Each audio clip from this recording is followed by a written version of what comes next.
इधर सोमवार को यानी आज वित्तीय वर्ष 2021-22 का आम बजट वित्त मंत्री डॉक्टर निर्मला सीतारमण पेश करेंगी। आम बजट को लेकर झारखंड कांग्रेस ने कहा है कि वित्त मंत्री ने जो बातें कही हैं उसके मुताबिक देश और प्रदेश को काफी उम्मीदें हैं। कांग्रेस ने बजट को लेकर कई सेक्टर में फोकस करने की मांग रखी है। सोमवार को देश का आम बजट पेश होगा, जिसको लेकर सबकी नजरें वित्त मंत्री के पिटारे पर है। आम से लेकर खास तक, सत्ताधारी दल से लेकर विपक्षी दलों तक सबकी नजरें बजट पर है। झारखंड कांग्रेस को भी इस बार की बजट से बहुत ज्यादा उम्मीदें हैं।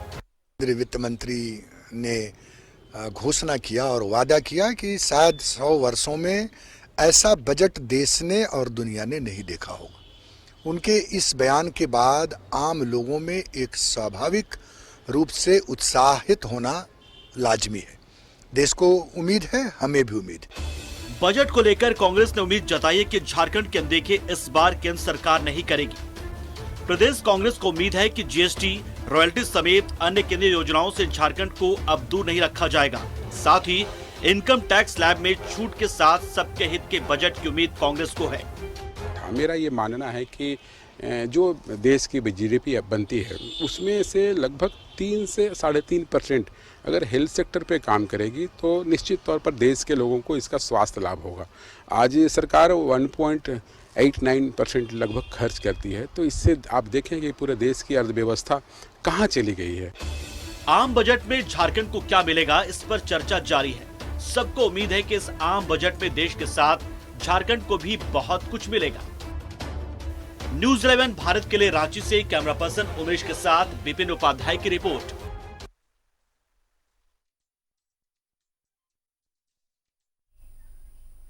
तो आज पेश होने वाला है देश का आम बजट और देश भर की निगाहें टिकी हुई हैं केंद्रीय वित्त मंत्री निर्मला सीतारमण पर।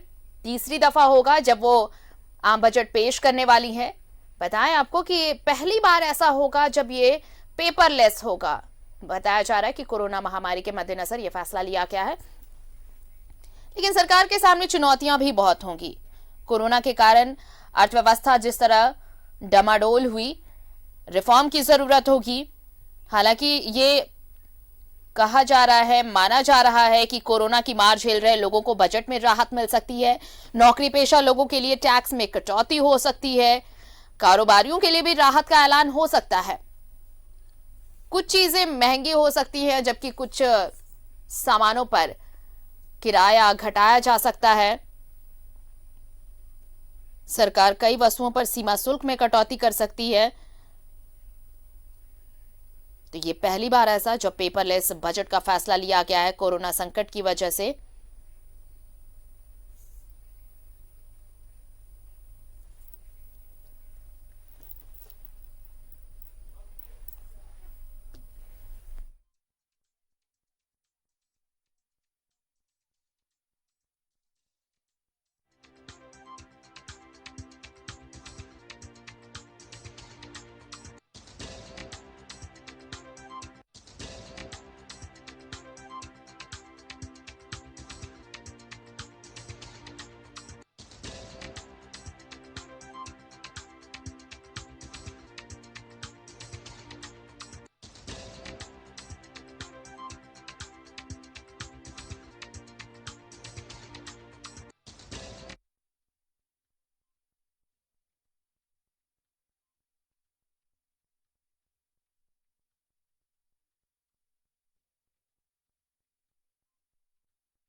देश भर की निगाहें टिकी हैं। आज आम बजट पेश होने वाला है और केंद्रीय वित्त मंत्री निर्मला सीतारमण आज तीसरी दफा बजट पेश करेंगी और झारखंड समेत पूरे देश भर को बजट से काफी उम्मीदें। कोरोना के बाद सरकार के सामने कई चुनौतियां भी हैं और इन चुनौतियों के लिए सरकार ने ये कहा है, जब संसद का बजट सत्र शुरू हो रहा था तो प्रधानमंत्री ने मीडिया से ये कहा था कि इस बार का बजट बहुत खास रहने वाला है। भारत के भविष्य का निर्माण होगा। कोरोना के बाद काफी कुछ झेला है देश ने, तो इन सभी चीजों को ध्यान में रखा गया है। अब इसे लेकर और देश भर की निगाहें टिकी हुई हैं कि क्या कुछ बजट में खास होता है।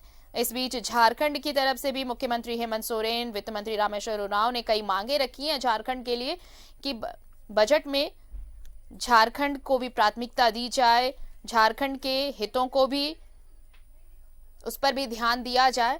तो इसलिए उम्मीदें झारखंड समेत पूरे देश भर की कि क्या कुछ है आम बजट में, और जब बजट पेश किया जाएगा तो किसके हिस्से क्या आता है। इस वक्त सीधे हमारे साथ सहयोगी जुड़ रहे हैं अंजनी रांची से, उनका रुख कर लेते हैं।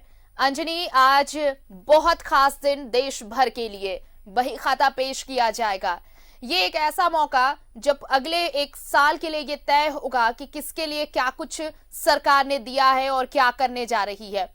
सिर्फ झारखंड के पर्सपेक्ट से नहीं, पूरे देश भर की बात करें तो कोरोना के बाद बहुत कुछ झेला है देश ने, तो एक बड़े रिफॉर्म की जरूरत। सबसे पहला सवाल।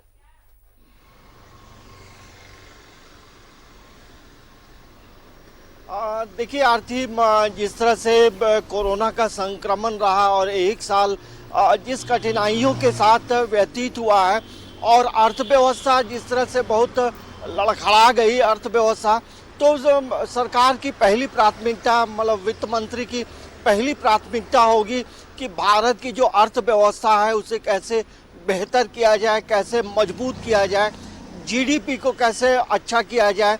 तो इस परिप्रेक्ष्य में यदि हम बात करेंगे तो सरकार, वित्त मंत्री की पहली प्राथमिकता होगी कि सरकार को रेवेन्यू कैसे आए, और बाजार की जो स्थिति अच्छी नहीं है, बाजार में मजबूती कैसे लाया जाए। तो इन चीज़ों को लेकर हमें लगता है कि बजट में प्रमुखता जरूर दी जाएगी। देखिए, जो वाहन उद्योग है, जो भारत का एक बड़ा इंडस्ट्री कहा जाता है, तो इसको कैसे और मजबूत किया जाए, और लोगों को आत्मनिर्भर बनाने के लिए सरकार के पास कई तरह की प्लानिंग होगी, क्योंकि बेरोजगारी का भी आलम है और आत्मनिर्भरता भी जरूरी है। भारत की अर्थव्यवस्था को भी मजबूत बनाना है, तो इन चीज़ों को लेकर जरूर फोकस होगा कि कैसे रेवेन्यू आए। इसके साथ साथ जो दूसरी महत्वपूर्ण बात होगी आरती, कि जो जिस तरह से कोरोना का संक्रमण चल रहा है, और अभी जो है कोरोना से बचने की जो दवाइयाँ दी जा रही हैं, प्रथम फेज में पूरे भारत में 30 करोड़ लोगों को दिया जाएगा। तो स्वास्थ्य सेवा को लेकर और किस तरह से हम कोरोना से जंग लड़ेंगे उसको लेकर, और कैसे बेहतर स्वास्थ्य व्यवस्था पूरे भारत को किया जाए, और स्वास्थ्य सेवा के अंतर्गत जो संसाधनों का जो अभाव रहा है उसको कैसे और बेहतर किया जाए, इस पे एक फोकस जरूर होगा आरती। दूसरी एक बात है कि जिस तरह से अभी टूरिज्म पूरी तरह से हम कह सकते हैं, जो बाहर के जो टूरिस्ट हैं वो नहीं आ रहे हैं, तो वैसे में जो मतलब लोकल टूरिज्म को कैसे डेवलप किया जाए, इन चीज़ों को लेकर के भी फोकस होगा। ट्रेनों के परिचालन को लेकर देखिए, आम बजट में अब मतलब रेलवे बजट भी है, तो ट्रेनों में और कैसे बेहतर व्यवस्था किया जाए, ट्रेनों के परिचालन को लेकर कैसे आगे और काम किया जाए, क्योंकि तमाम पूरे देशवासियों को ये इंतजार भी रहता है अब बजट के मौके पे कि जो फास्ट ट्रेनें हैं वो हर स्टेट को मिले। तो हम झारखंड के परिप्रेक्ष्य में भी थोड़ा बात करते हैं आरती की। झारखंड के लोगों की भी उम्मीदें जो हैं इस बजट से बढ़ जाती हैं, क्योंकि जब बजट आता है तो तमाम लोगों की निगाहें जो हैं टिकी रहती हैं कि सरकार झारखंड को क्या दे रहा है, क्योंकि झारखंड जो है हम कह सकते हैं कि रेवेन्यू भी अच्छा रेवेन्यू देता है। दूसरे यहाँ से जो मिनरल्स है वो भी बहुत अत्यधिक मात्रा में है। बिल्कुल। तो और देखिए यदि अंजनी, ये हमेशा से कहा जाता रहा है कि इतना सब कुछ देने के बाद भी झारखंड के साथ अक्सर सौतेला व्यवहार किया जाता रहा, जबकि सबसे ज्यादा रेवेन्यू अगर रेलवे को अगर जाता है, माइंस की ढुलाई होती है, तो वो सब यहाँ झारखंड से सबसे ज्यादा मिलता है, लेकिन इसके बावजूद ये उपेक्षा का शिकार होता आया। लेकिन इस बार मुख्यमंत्री ने भी कहा है और वित्त मंत्री ने भी कहा कि वीडियो कॉन्फ्रेंसिंग के जरिए ये बातचीत हुई है, मांगे रखी गई हैं झारखंड की कि झारखंड को क्या कुछ मिलना चाहिए। तो एक उम्मीद भरी निगाहों से जरूर देख रहा होगा झारखंड, क्योंकि देखिए कोरोना के बाद बहुत कुछ बदला है। तो जिस तरह एक रिफॉर्म की जरूरत है इकोनॉमी में, तो उस तरह झारखंड को भी जरूरत होगी कि सरकार अब कम से कम इस राज्य को देखे।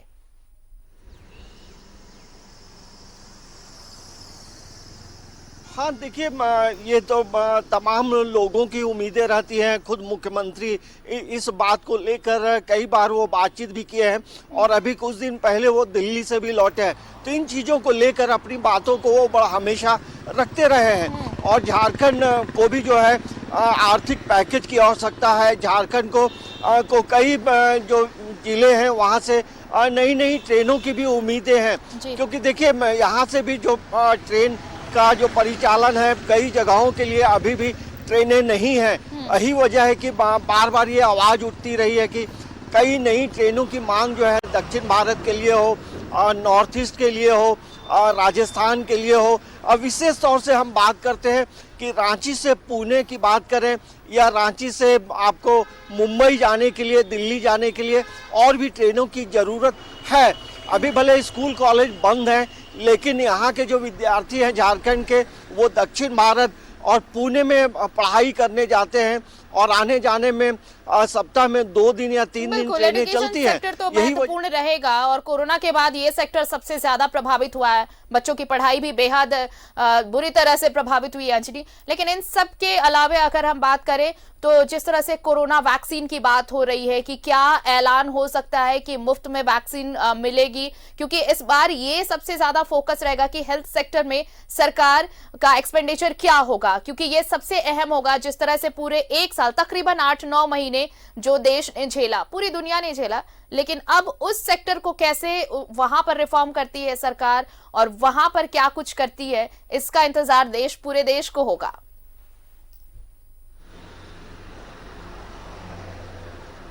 हाँ देखिए, अभी लगातार जो है कोरोना की जो दवा है वो जरूर दी जा रही है और अभी जिस तरह से हमने पहले भी बताया कि प्रथम फेज में पूरे भारत में 30 करोड़ लोगों को ये दवा देनी है, लेकिन ये सरकार के लिए एक अलग से आर्थिक बोझ भी है।